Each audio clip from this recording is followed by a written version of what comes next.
will be coming at you from a non-gamer perspective. I walked into Until Dawn with no preconceived notions. I just know that it had to do with a group of teens who are experiencing a sort of Groundhog Day. They are getting killed over and over again in different ways via different subgenres. And in this movie, you see the slasher subgenre, you see even zombies, you see possession, you see found footage.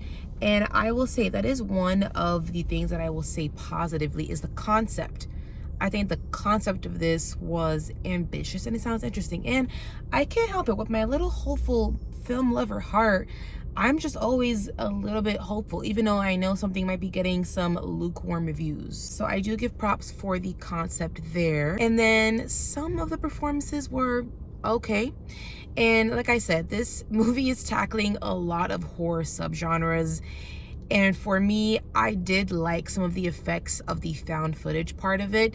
As somebody who usually is not a huge fan of the found footage subgenre, there were some glitchiness that were happening that made it feel like something was actually happening up in the projector. And I was about to be like, wait, are we about to ruin the movie right now? What's going on? So that was effective. So I did like a bit of that. And then most of the performance by the main female actress was fine.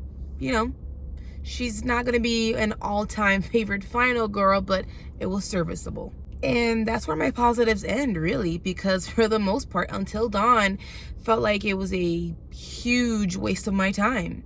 And I'm gonna tell you up front, I usually save the rating for the end, but I'm gonna tell you up front, I'm gonna give Until Dawn a 2 out of 5 stars. Yes, I will. So my main issues with this is I was quite frankly pretty much disengaged for a lot of this. And because things are just happening in this movie, meaning there is absolutely no buildup. So that means there's a lack of tension. So it's just like, if there's no tension in a horror movie, why do I care? Why do I care about this story? Why do I care about the characters? Things are just popping up. I don't really know why.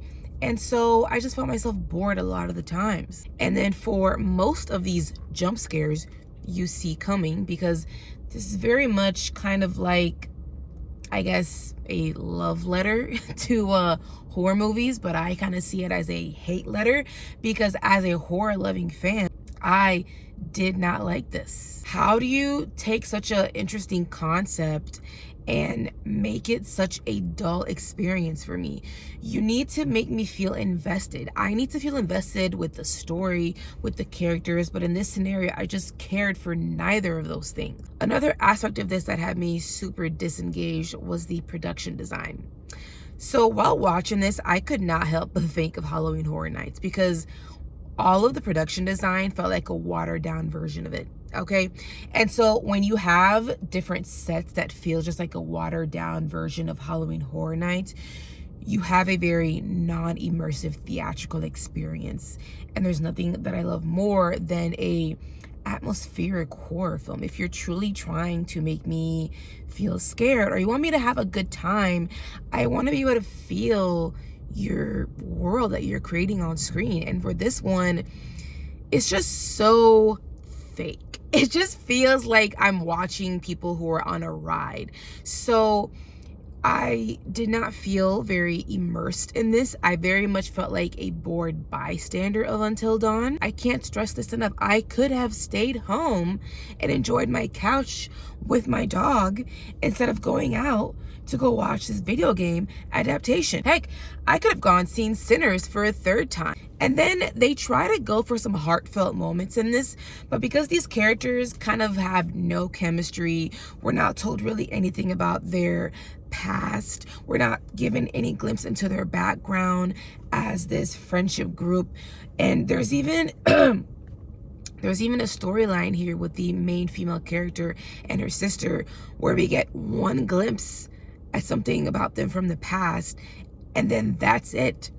So when that comes into fruition in the movie, I just felt nothing inside. I was dead inside because you have given me nothing to latch onto. I am not emotionally invested in this either. So just for me, this movie felt more like an outline of a story rather than a finished product, rather than a polished, finished script. You guys, save your time and do not go see this in theaters. If you are intrigued by the premise of this, you can go ahead and wait for it on streaming. I can't stress it enough. Don't go out and watch. Don't be me. Don't go and waste your time. Stay at home. Thank you guys so much for watching my review and dealing with my voice. I've been sick for the past 2 weeks. It is going in and out. I am mortified, but I still wanted to go out and watch this for you to let you know if you should see this in theaters or stay at home. And you know what? If you don't watch it at home, I can't blame you. If you are enjoying this content, please go ahead, hit that thumbs up, subscribe, leave me a comment because that really helps me out. It helps to show YouTube that you are interacting with this video, and it helps push the visibility, and that way we can grow our community. I'll catch you guys next time.